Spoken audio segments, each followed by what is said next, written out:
오늘 이 새벽 하나님께서 우리에게 주신 말씀은 구약 성경 시편 146편 1절에서 9절까지의 말씀입니다. 구약 성경 시편 146편 1절로 9절까지의 말씀을 저와 여러분이 한 절씩 교독하신 후 마지막 절은 합독하시겠습니다. 할렐루야. 내 영혼아 여호와를 찬양하라. 나의 생전에 여호와를 찬양하며 나의 평생에 내 하나님을 찬송하리로다. 귀인들을 의지하지 말며 도울 힘이 없는 인생도 의지하지 말지니 그의 호흡이 끊어지면 흙으로 돌아가서 그날에 그의 생각이 소멸하리로다. 야곱의 하나님을 자기의 도움으로 삼으며 여호와 자기 하나님에게 자기의 소망을 두는 자는 복이 있도다. 여호와는 천지와 바다와 그 중에 만물을 지으시며 영원히 진실함을 지키시며 억눌린 사람들을 위해 정의로 심판하시며 줄인 자들에게 먹을 것을 주시는 이시로다. 여호와께서는 갇힌 자들에게 자유를 주시는도다. 여호와께서 맹인들의 눈을 여시며 여호와께서 비굴한 자들을 일으키시며 여호와께서 나그네들을 보호하시며 고아와 과부들을 붙드시고 악인들의 길은 굽게 하시는도다. 아멘. 인생이 하나님을 의지해야 할 이유에 대한 이 제목을 가지고 시편의 말씀으로 저와 여러분이 하나님의 은혜를 함께 나누고자 합니다. 소망의 하나님이 모든 기쁨과 평강을 믿음 안에서 너희에게 충만하게 하사 성령의 능력으로 소망이 넘치게 하시기를 원하노라. 로마서 15장 13절의 말씀으로 사랑하는 우리 귀한 성도님들을 축복하며 나아갑니다.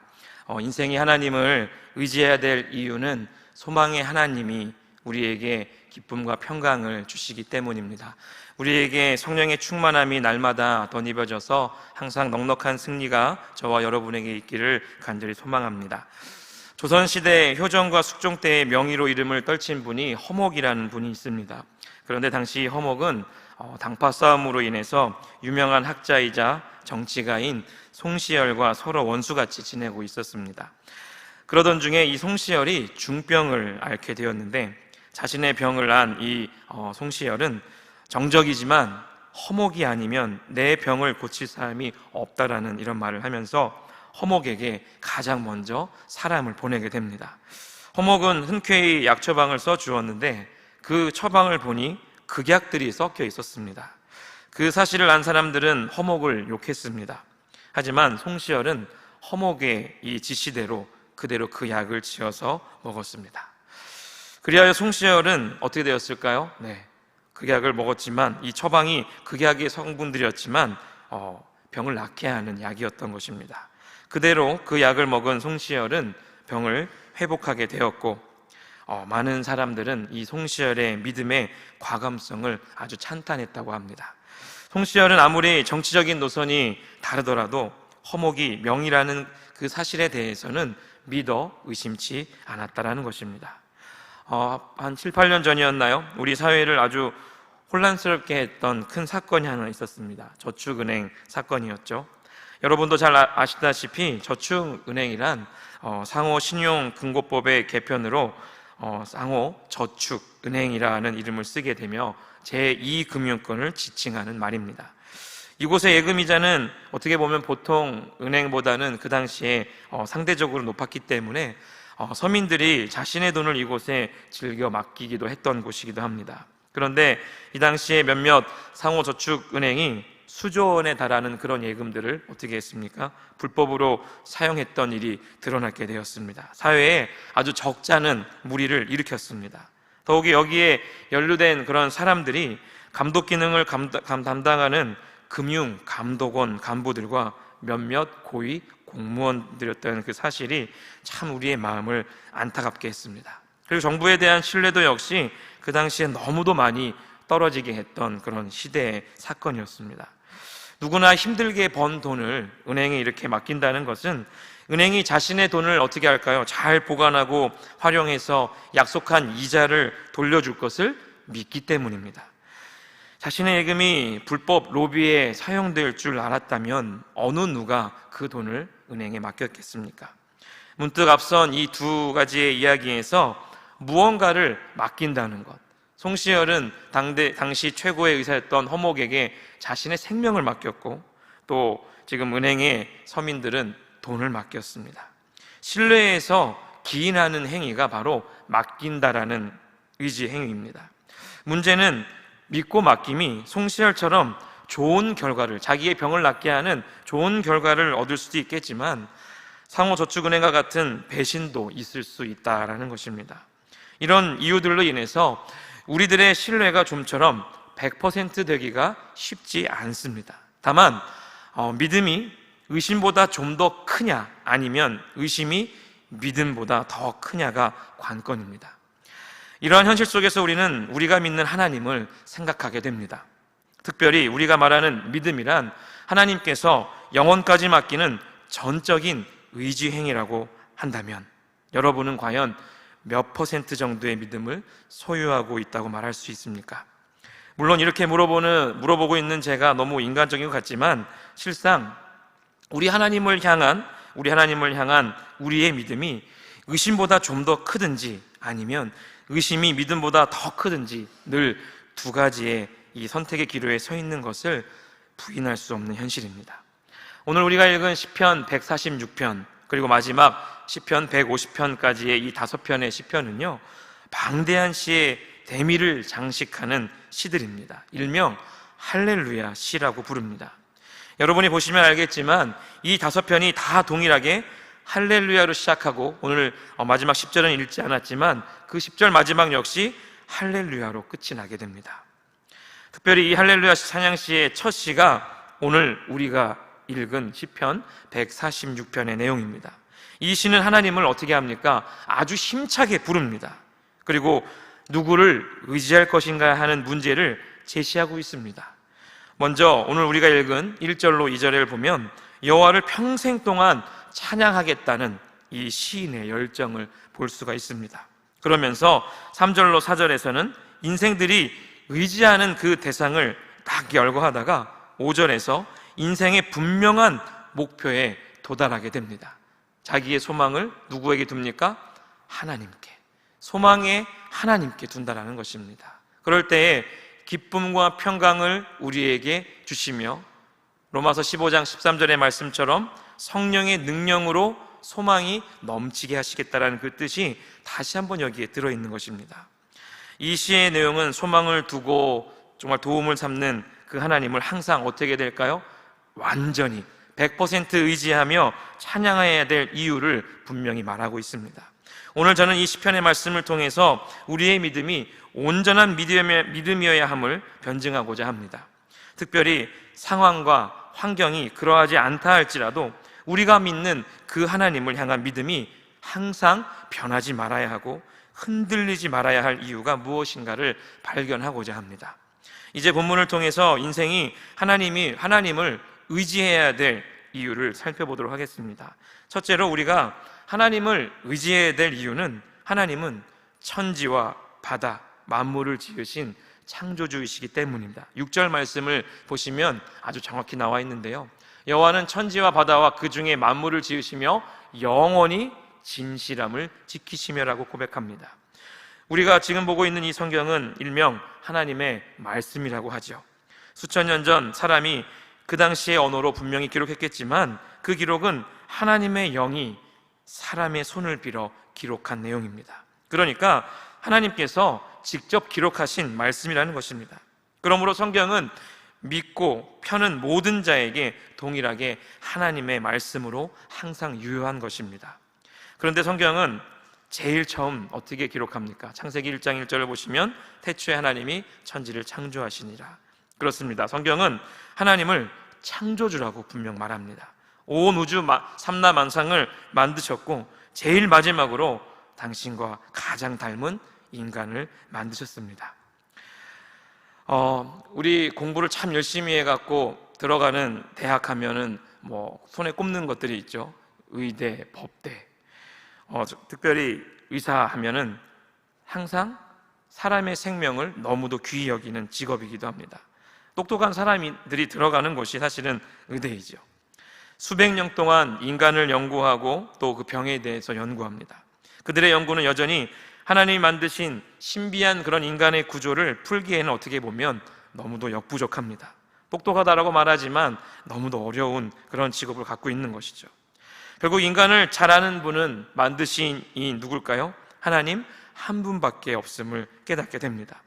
이처럼 세상의 모든 존재는 그것을 만든 이이신 하나님이 제일 잘 알고 그 성능을 최대화할 수 있는 매뉴얼 역시 우리 하나님이 가지고 계십니다. 그래서 우리는 자동차에서부터 컴퓨터, 오늘날 우리가 많이 사용하고 있는 스마트폰에 이르기까지 고장이 나면 그것을 만든 회사의 서비스 센터로 달려가게 되죠. 그리고 사람이 고난과 또 어려움을 당하게 되면 그를 만든 이를 찾아가는 것은 당연한 것이고 기본 이치인 것입니다.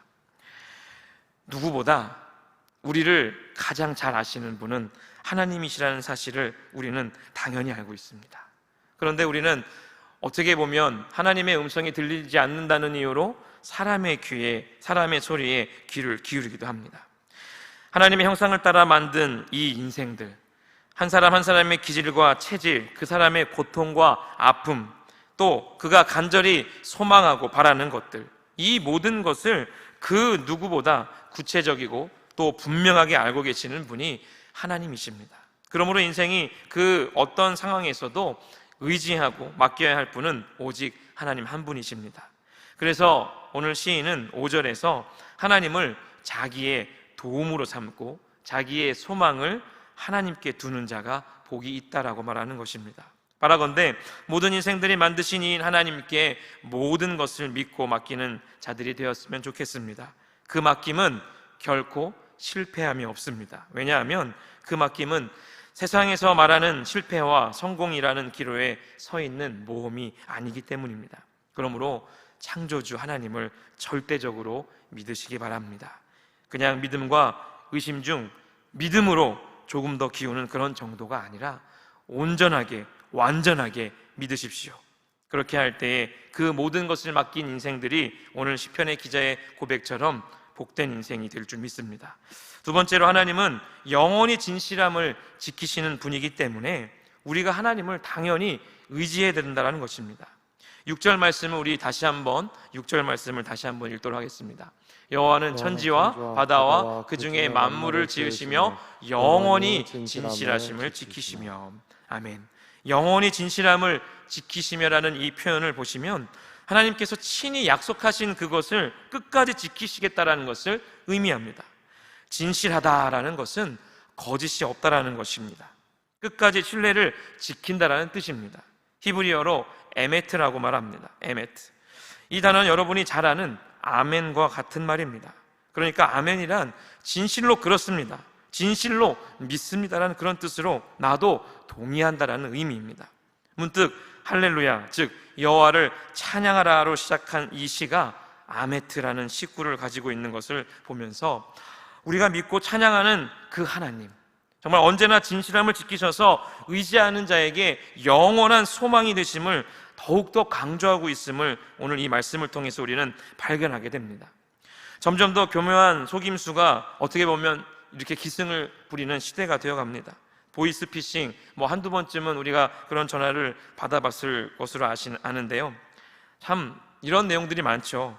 건강보험료를 다시 돌려주겠다, 세금을 너무 많이 받았으니 환불해 주겠다, 통장번호를 알려달라, 이런 어떻게 보면 속지 않을 수 있는 내용인데 우리는 너무도 그 얄팍한 소리에 우리의 마음을 빼앗기기 쉽습니다.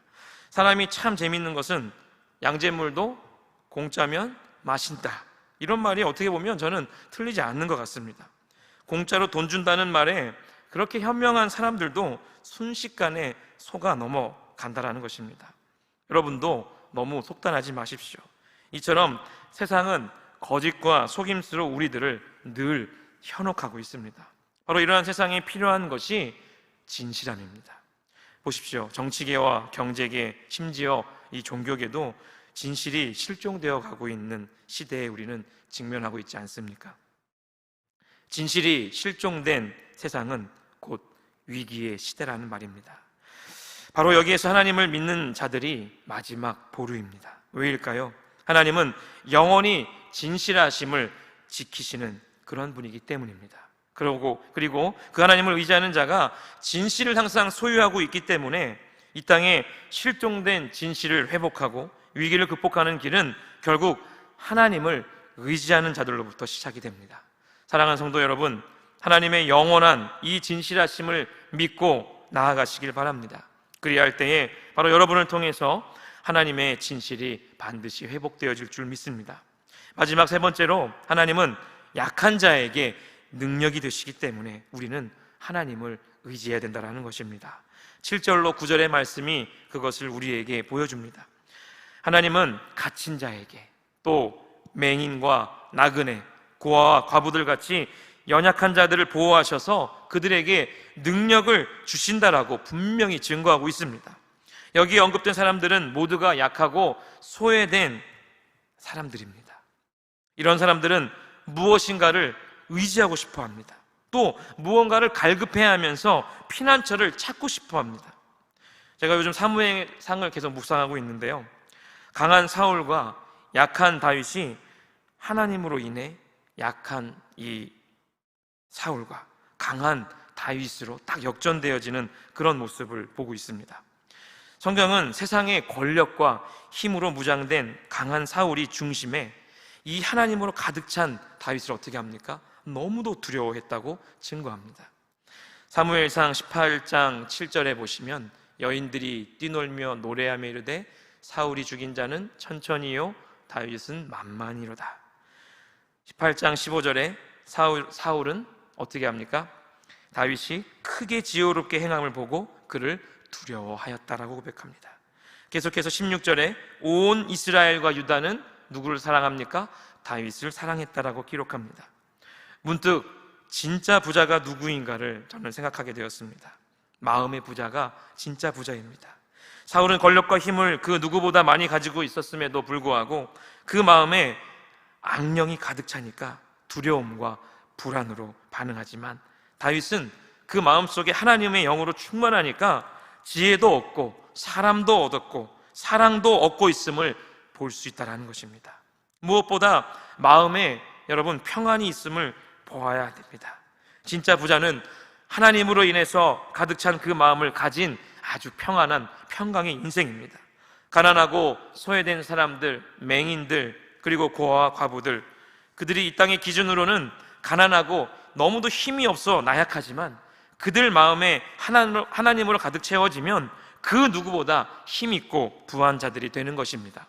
그래서 예수님은 복음입니다.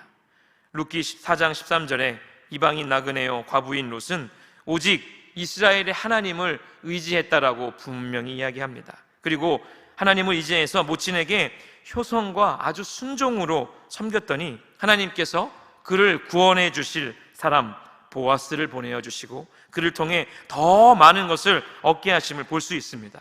여러분, 우리 하나님은 연약한 자를 들어 능력으로 더해 주시는 분이십니다. 사모하는 영혼을 만족하게 하시는 분이십니다. 우리가 고통과 고난과 아픔, 우리의 눈물과 상처, 이 모든 나약한 것들을 가지고 하나님께 의지하고 나아가십시오. 하나님은 믿고 나아간 자들의 마음에 좌정하셔서 모든 것을 새롭게 할 지혜와 능력을 더하여 주십니다. 여러분은 지금 무엇을 의지하고 있습니까? 돈이나 권력이나 명예를 의지하는 것처럼 어리석은 일은 사실 없습니다. 고난 중에 있던 욥이 절실하게 깨달은 것이 세상을 의지하는 사람들은 잠깐 높아졌다가 천대를 받을 것이다라고 욥기 24장 24절은 증거합니다. 그렇습니다. 이 세상에 의지할 모든 것은 잠깐 동안입니다. 그러나 영원히 진실하신 그 하나님을 의지하고 나아오는 자는 영원히 능력과 힘이 되어 주십니다. 이것이 진짜 믿음과 은혜의 세계에서 누릴 축복입니다. 찬송가 543장의 가사를 보면 어려운 일 당할 때 나의 믿음 적으나 의지하는 내 주를 더욱 의지합니다. 세월 지나갈수록 의지할 것뿐일세 무슨 일을 당해도 예수 의지합니다. 사랑하는 성도 여러분, 여러분을 만드신 그 창조주 하나님을 더욱더 의지하는 거룩한 주일, 거룩한 우리의 모든 평생의 일생이 되어지기를 주님의 이름으로 축원드립니다. 무엇보다 여러분의 나약한 모든 부분을 다 드러냈고, 특별히 코로나19 시대 4차 팬데믹으로 인해서 더 나약한 나의 부분이 드러나기 시작했습니다. 여러분, 더 하나님의 마음으로 채우십시오. 소망의 하나님을 더욱더 의지하며 나아가십시오. 성령의 능력으로 하나님의 능력이 배가가 되어지기를 소망합니다.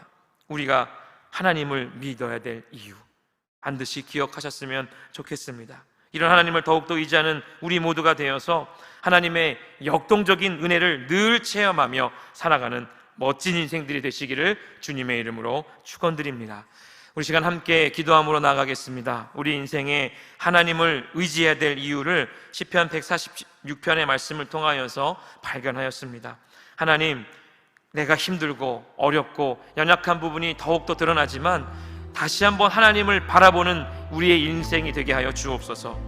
모든 기쁨과 평강을 믿음 안에서 충만하게 하시는 하나님을 바라볼 때에 넉넉한 승리가 우리 삶 가운데 있게 하여 주옵소서라고, 무엇보다도 성령의 충만함을 더하여 주옵소서라고, 또 영화부에서 청년교회에 이르기까지 또 모든 장년이 드려지는 오늘 거룩한 모든 예배의 장소마다 하나님의 넉넉한 은혜가 채워지시기를 간절히 소망하며 우리 할렐루야로 기도하겠습니다.